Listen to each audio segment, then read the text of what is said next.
High in the hills of Riau province, the haunting call of the native gibbon heralds each new day. The forest canopy conceals some of the world's rarest wildlife, including the endangered Sumatran tiger.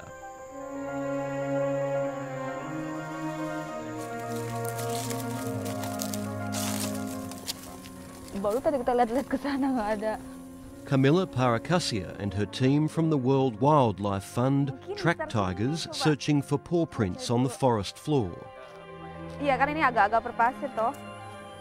The magnificent predators have long been regarded with awe. Local people believe that tigers are their elders, the most respected ones. It's kind of like their guard, you know, to say that, hey, you're doing something bad, so I'm coming down here, I warn you. The team places cameras in strategic parts of the forest and sets them to automatically film passing tigers. When they get lucky, it's a sight to behold. So it's a thrill for us. It's just amazing feeling to see these cubs and healthy cubs playing. The Sumatran tiger has roamed here, isolated from the rest of the world, for at least 6,000 years. But their territory is under relentless assault, and now less than 400 tigers survive. Around 60% of Riau's forests have already been cleared to make way for vast palm oil and pulp and paper plantations. The tiger team's videos say it all. A male tiger sniffs the camera. A week later, bulldozers move in. The next day, another tiger wanders through the flattened land. I feel really sorry for the tigers because definitely it's really a bad sign for their future. There will be more forests destroyed. As the forest is cleared and replaced with plantations, the tigers are running out of room. And without the natural protection of the jungle, they can more easily fall foul of poachers. Just last month, this tiger was found in a plantation snared by a trap. After several days in agony, wildlife officials were called in. They shot him with tranquilizers, then he died.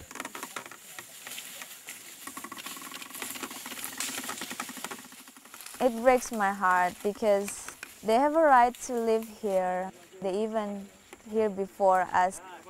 Somehow people just keep, you know, taking so much from them. First they're taking their home, they're taking down the forest.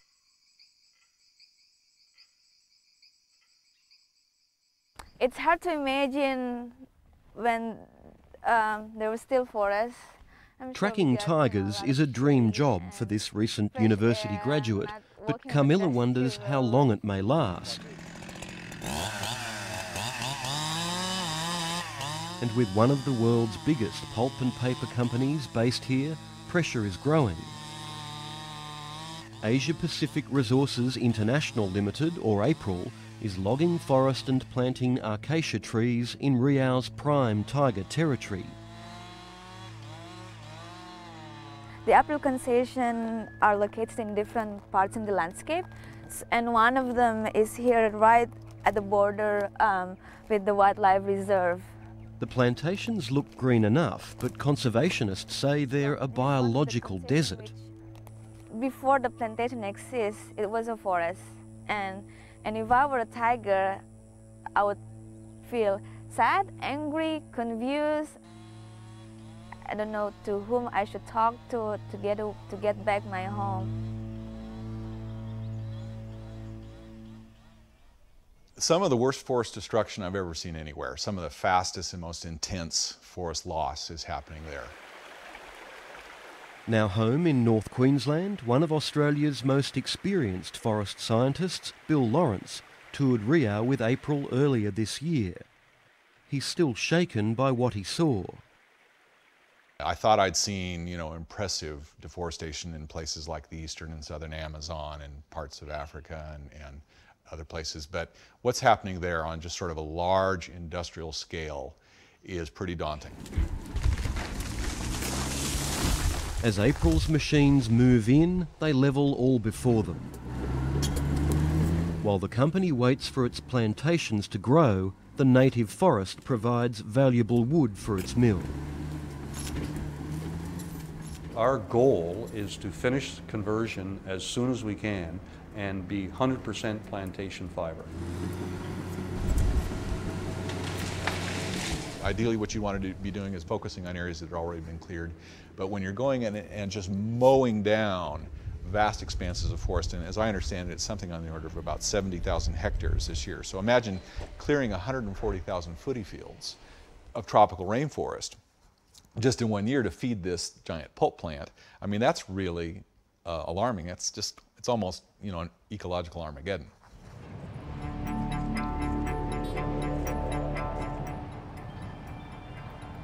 April's mill churns out more than 3.5 million tonnes of pulp and paper each year. This sprawling factory is an elaborate one-stop shop.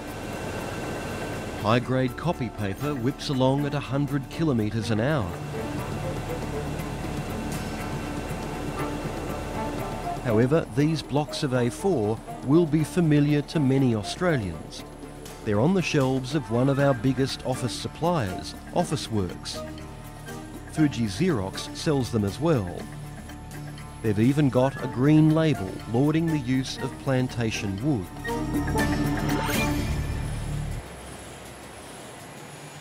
I think they're greenwashing. They're just basically trying to convince us they're doing the right thing by the environment, but in fact, oftentimes what they're doing is pretty paltry. The view from the company's helicopter reveals an operation of staggering size. Our tour guide is April's Director of Operations, David Kerr. So this is the biggest mill on the planet. The biggest. Yep. The mill is fed by a patchwork of plantations where native forest once stood. Little's left beyond slender fingers of forest on rivers and streams. April says its land management stands in stark contrast to the illegal logging and burning that scars neighbouring property. What we're doing is we're doing it in a responsible way in line with what the Indonesian government wants. We don't do it the way that we're doing it. It can be even worse. Why do you leave these single tall trees around the place? It's a requirement, a legal requirement to keep in some special species that we come across them when we're harvesting. They look pretty lonely. Yeah, they do.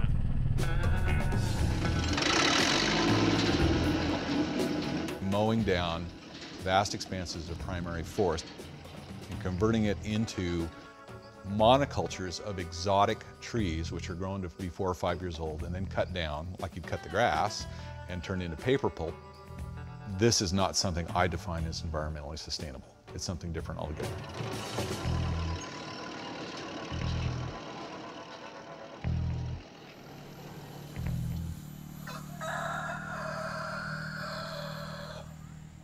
Near April's mill at Kerinci, the sentiment is more positive. The villagers the company introduced us to say their lives have changed for the better. Nah, itu memang sangat menggembirakan kan, dikarenakan sarana jalan bisa rapi, sarana pendidikan pun dibantu juga kan, sarana olahraga, sarana semua itu kayaknya stabil lah untuk maju bersama gitu kan. Nah, jadi ya sangat senang lah kedatangan ada perusahaan, ada masuk kemari peduli masyarakat kan gitu. Jadi masyarakat pun ya saling harga menghargai, menghormati gitu.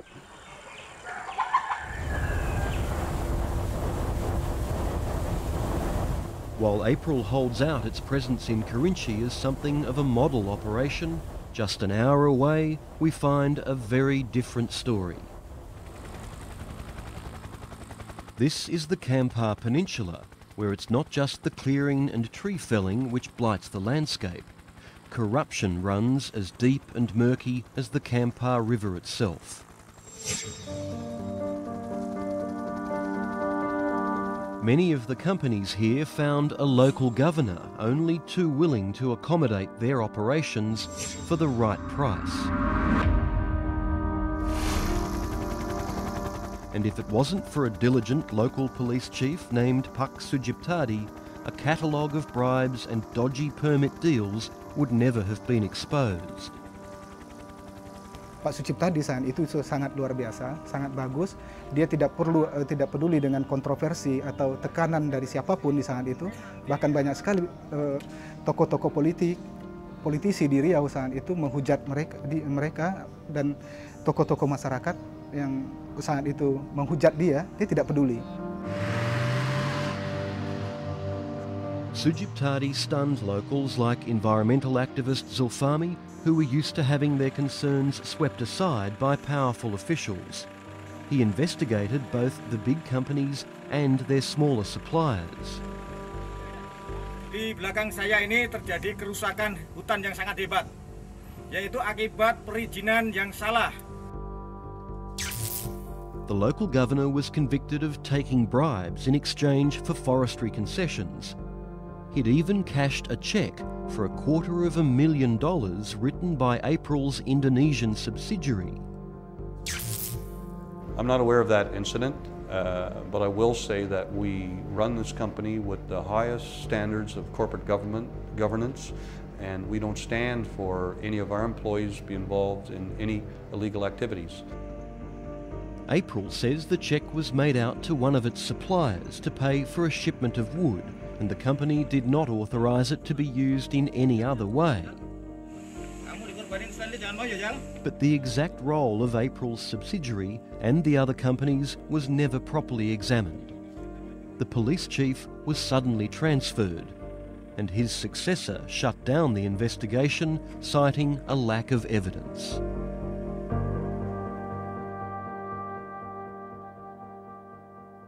Hancur harapan kecewa, sedih, marah, semuanya bercampur. Tidak hanya saya, tapi banyak sekali masyarakat Riau.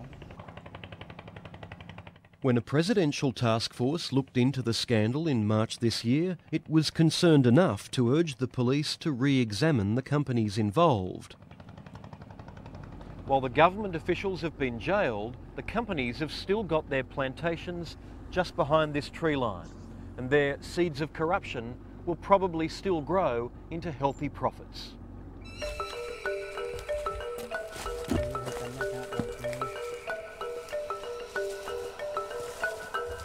Community leader Jasri Nando grew up on the Kampar River and watched as the once familiar landscape was turned into this. Semuanya menolak dari awal. Setelah itu mungkin ada untung-untungan dari perusahaan itu kan siapa yang kuat di dalam daerah itu akan dirangkul jadi satu persatu, jadi beransur-ansur menurun. Nando is taking us to one of the striking remnants of the original forest. Seperti alam kayak gini, kami tidak mau kehilangan alam ini. It's a beautiful monument to what's been lost. Ya, perasaan marah sih. Tapi kemarahan tuh nggak nyampe gitu. Mau harus dikemanakan. This tree marks another extraordinary feature of the Kampar Peninsula. Its roots burrow down into deep, wet, carbon-rich peat.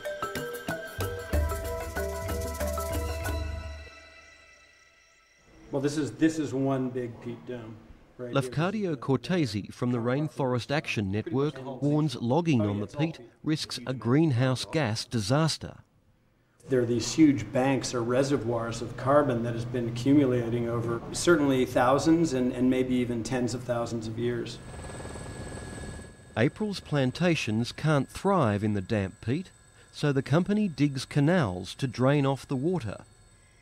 And when the peat dries, it releases great clouds of greenhouse gas. We're seeing hundreds of thousands of hectares of deep peat being converted to plantations. Indonesia is the world's third largest greenhouse gas emitter, and that is coming not from smokestacks, it's coming from the conversion of these forests and these peatlands, which are emitting massive amounts of carbon. So there's a lot at stake. April is only preserving the most sensitive site at the centre of the peninsula. The area is known as the peat dome, where the peat is the deepest.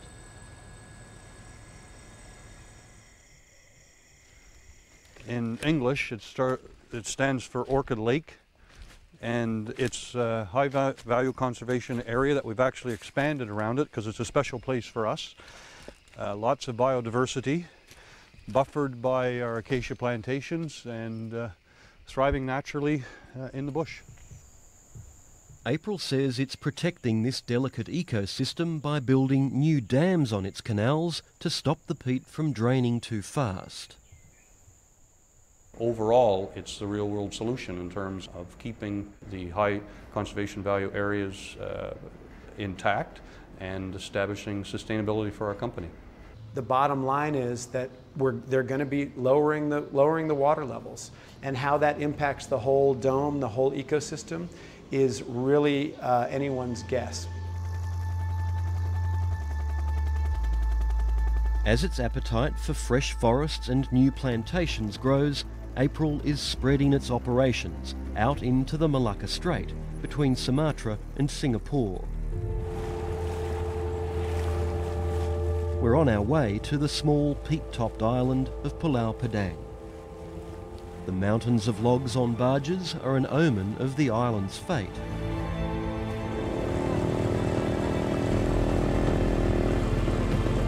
Pulau Padang has a small but thriving economy, with locals making a living out of rubber and sago. Sago factories hug the coastline and sell the extracted starch to the mainland.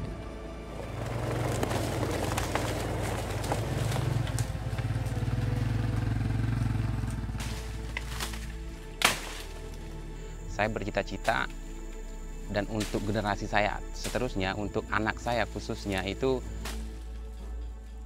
Pairan's family has lived and farmed sago on the island for 6 generations. Dan saya tidak mau keluarga saya itu menjadi keluarga yang hanya pas-pasan, dan saya harus bercita-cita untuk lebih maju, dan apapun kebutuhan keluarga saya itu bisa terpenuhi dari saya memiliki kebun dari. Pairan says his hopes and ambitions are under threat because his sago farm is in April's new concession. Although he has long-standing deeds granted by the local government, that doesn't matter. He's been told the company's concession trumps the lot. Aku akan merasa sangat kesal dan akan sangat sedih dan tidak bisa membayangkan apa yang akan terjadi pada keluarga saya. Dan saya itu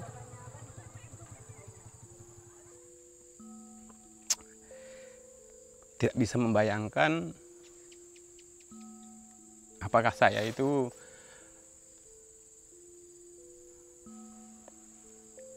bisa melanjutkan pendidikan anak saya atau tidak, karena satu-satunya milik saya, satu-satunya harta saya itu adalah tanah. Kalau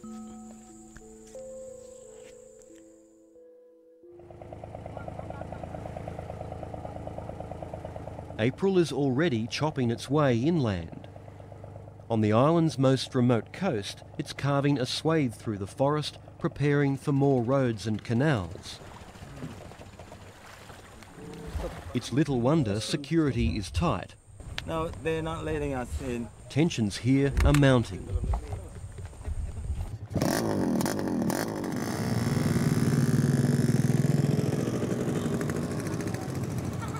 12 of the 14 village heads here have agreed to April's plans. But hundreds have turned out today to peacefully rally against their governor's decision to grant April more than a third of the island. Kalau saya sudah masuk generasi yang ke-6 bahwa saya itu dilahirkan di pulau ini. Dan aku tidak akan membiarkan orang itu merampas hak saya. Saya akan mempertahankan kebun saya itu sendiri dengan menggadaikan nyawa. Dan apapun yang akan terjadi, saya akan berdiri di tengah-tengah kebun saya dan akan mempertahankan itu. Kalau terjadi perampasan hak saya dari pihak perusahaan. Gathering at their local mosque, they pray for their future. Dalam rangka memohon kepada Allah supaya kita senantiasa diberi kekuatan, supaya kita diberikan senantiasa kekompakan, tentunya dalam melawan apa yang selama ini kita lawan, yakni hadirnya sebuah perusahaan di Pulau Padang ini. According to April, the people of Pulau Padang have nothing to fear, and instead it's offering them a bright future. The solution for those people may be that they still can get to their land. It's a solution for other people in that area, and maybe that they can end up working for us.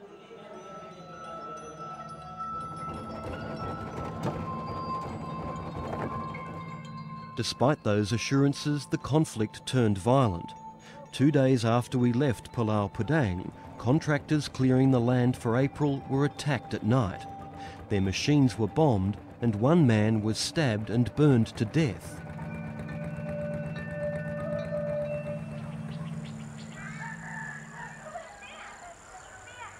With growing concerns about community conflicts and the logging of natural forests, last year the internationally recognised Organisation for Good Forest Management, the Forest Stewardship Council, suspended April's accreditation. Aku menyarankan seluruh manusia yang ada di dunia ini, janganlah terlalu memboroskan penggunaan kertas. Aku mengharap kepada seluruh manusia yang di dunia ini ikut partisipasi untuk menjaga alam, untuk melindungi hutan, dan tidak semestinya dan tidak seharusnya pulau-pulau yang kecil seperti di Pulau Padang kami ini.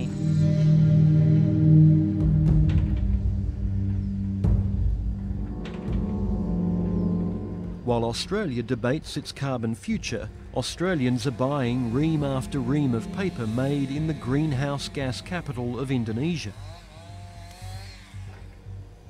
And the Sumatran forests, people and tigers are paying the price. When I came back from Sumatra, I almost felt like I had a little bit of post-traumatic stress. I mean, I just felt at some gut level really disturbed.